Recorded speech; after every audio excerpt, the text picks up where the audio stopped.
Hello everyone. In this video, we will do the daily current affairs analysis of news items which were in news on 9th of October 2021. So the first topic which we will discuss is the Park Bay scheme, which has been uh, in news in the state of Tamil Nadu. We'll see this. So why it is in news? The union government is considering to increasing the cost of deep sea fishing units under the Talk Bay program to make it more attractive to fishers. So about the Park Bay, this is a spelling mistake, it's Park Bay program. So about the Park Bay program, launched in July 2017 under the Blue Revolution program.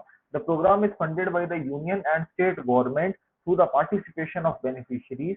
It was expected that 2,000 vessels would be allocated over 3 years to state fishermen and encourage them to stop fishing on land.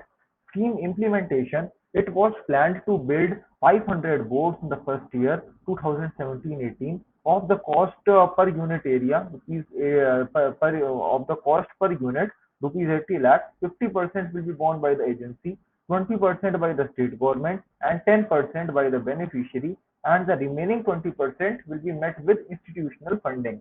So, what are the obligations to the beneficiaries under the deep sea fishery? So the deep sea fishery will deplete as many fishing vessels as possible in the parkway. Potential beneficiaries of a deep-seated fishing project must have a registered vessel suitable for navigation greater than 12 meters in length to be cleared or disposed of outside the park bay. The abandoned boat had to be physically verified. So equally important, new replacement tuna boats cannot fish or operate in Park Bay. So beneficiaries are not allowed to sell their boats within 5 years of receiving them.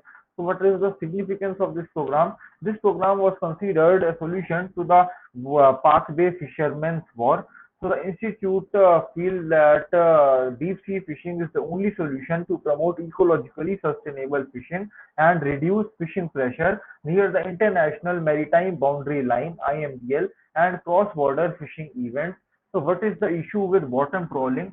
So lower fishing and environmental degradation practice, including the net drag on the seabed, has resulted in significant depletion of water resources. Lower trawling catches young fish, thus depleting marine resources and affecting marine conservation efforts.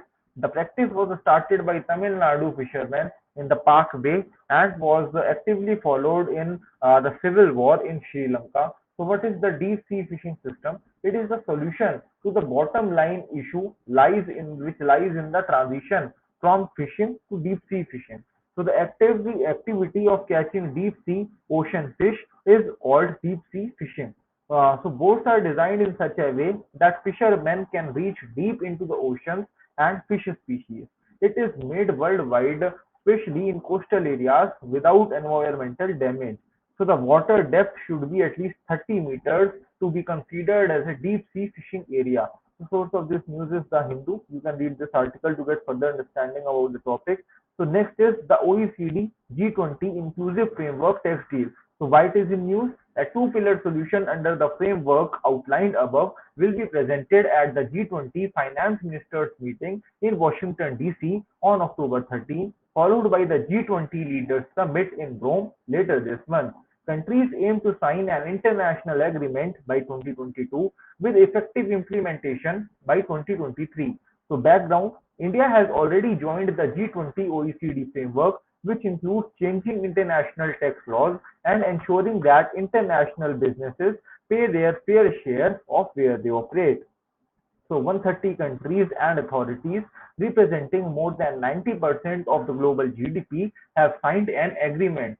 Two pillars of the framework: partnerships with international and digital companies. This pillar ensures that large multinational corporations, including digital companies, pay taxes where they work and make a profit. Dealing with the lower tax authorities to deal with the transfer of cross-border profits and the purchase of an agreement. The pillar seeks to reduce international competition through the world's lowest corporate tax rate, currently proposed at 15%. Expected results: if used, countries such as Netherlands and Luxembourg that offer lower taxes, and so-called taxpayers such as the Bahamas and the British Virgin Islands may lose their share. Impact on India. So India will have to reverse the equity tax imposed on companies such as Google, Amazon, and Facebook when the global tax regime is implemented. What is the rating tax? In 2016, India imposed a 6% tax rate on online advertising services provided by non-residents. This applies to Google and other external online advertising service providers. Government has expanded its scope since April 1, 2020 by imposing a 2% equity tax on digital transactions by foreign organizations operating in India or having access to local markets. What is BEPS? Basic erosion and profit transfer. Base erosion and profit transfer. BEPS refers to the tax planning strategies used by the multinational corporations that use space and non-compliance with tax laws to avoid paying taxes. High reliance on corporate tax rates means that they suffer from BEPS inequality. BEPS actions cost countries US dollar 100 to 240 billion in annual losses, which is a lot. So prelim short links topics are OECD objectives, its structure, and overall view of the membership area. OECD versus World Economic Forum. The difference between signing and verification. What is BEPS? The source of this news is this article. You can read this to get a better understanding about the topic. Next is the growing digital divide in India. So why it is in news? The Supreme Court has signaled the effects of digital segregation. It has been recognized that the digital divide caused by the online classes will violate the basic right of all children to education. How have online classes affected children? Young children whose parents are too poor to buy laptops, tablets, or the optimum internet package for home classrooms during the epidemic have dropped out of school and are at the risk of being dragged into child labor or worse, child trafficking. Even the right to education depends on who can afford the gadgets of online classes and who cannot. So, what is the problem? The court heard an application by private school authorities against the order of the Delhi High School in September 2020, ordering them to provide their students with 25% EWS DG online grant free of charge. The High Court has ruled that schools can receive a refund from the government. The Delhi government has said it does not have the resources to rehabilitate schools with online gadgets. Online, although the Supreme Court upheld the Supreme Court order, High Court or Supreme Court's order in February 2021, the court ruled that both institutions and provinces, such as Delhi, are incapable of inciting their obligations to children. What is next? The court has asked the Delhi government to come up with a plan to implement the rule of thumb proposed in the High Court decision. The court said the institution should participate in the consultation. What is a digital divide? It means the difference between people who have access to and the resources to use new information and communication tools such as the internet and the people who do not have the resources and access to this technology. It also means the difference between those who have the skills, knowledge and skills to use technology and those who do not. So where it is, digital diversity can exist between those living in rural areas and those living in cities, between gender, between educated and uneducated people, between economic sectors, and globally between the most developed countries.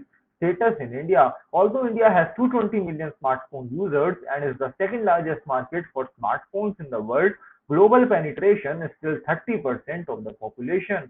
There is great diversity in rural and urban areas in India. Statistically, more than 75% of the country's broadband connections are in the top 30 cities. Similarly, many states like the northeastern states, Uttar Pradesh, Bihar, Jharkhand, Odisha, Chhattisgarh, and Assam are lagging behind other provinces, other states in the use and development of ICT. Globally, 12% of men use the internet more than women in 2017, while in India, only 29% of total internet users are women. Another important reason for the digital divide in India is the sharing of information. The division of information is directly related to the segregation of digital data. So the impact of this digital division: lower gender representation. Due to high gender diversity, thousands of Indian girls in these remote areas have been denied access to information and communication technology (ICTs), which is a major cause of women's representation in the workplace. Denial of knowledge. This lack of equal access to online resources and information deprives people of higher education and skills training that can help them contribute to the economy and become world-class leaders. Non-delivery of social services. As more schemes have started using ICT, information and communication technology in their delivery, so simultaneously due to digital segregation, it will create a major problem. So major problem is will be created. Source of this news is The Hindu. You can read this article. So next is the Rohingya crisis. About the Rohingya crisis. So why it is in news? Bangladesh plans to send more than 80,000 Rohingya refugees to a remote island, Bhashan Char of Bengal, after concluding a United Nations aid agreement. About 19,000 Muslim refugees from Myanmar have already moved from the mainland camps to the island of Bhashan Char, despite concerns raised by aid groups. So background: Bhashan Char is a specially developed island to accommodate 1 lakh of the 1 million Rohingya refugees in neighboring Myanmar. While human rights groups have condemned the move and some have been forced to do something against their will, the government has insisted that refugees migrating to the island do so voluntarily. Who are the Rohingyas? They are a racial group, especially Muslims. They were not given full citizenship by Myanmar. They are classified as foreign nationals or joint citizens. Geographically, they are closer to the Indo-Aryan people of India and Bangladesh than the Sino-Tibetan people of the country. They have been described by the United Nations Secretary General as one of the most discriminating people in the world. So, prelims hotline topic are: who are the Rohingyas? Rakhine State. About the International Court of Justice (ICJ), ICJ versus the International Criminal Court (ICC). The source of this news is The Hindu. You can read this article. So next is the Tawang issue. Now the Tawang issue. So why it is in news? India-China surveillance is targeted at Tawang. Chinese soldiers were arrested and later released. Face-to-face encounters are due to different viewing areas due to a set limit, and as both parties perform surveillance tasks to the point of their perception. About Tawang. Historically, Tawang was part of Tibet. The 1914 Simla Accord described the McMahon Line as the new border between British India and Tibet. With this agreement, Tibet gave some of its territory, including Tawang, to the British, but it was not seen by China. In 1950, Tibet lost its independence and was incorporated into the newly formed People's Republic of China. Later in 1959, when the current Dalai Lama fled Tibet, he came to India through Tawang. During the Sino-Indian War of 1962, Tawang fell temporarily under Chinese rule, but China voluntarily withdrew its troops at the end of the war.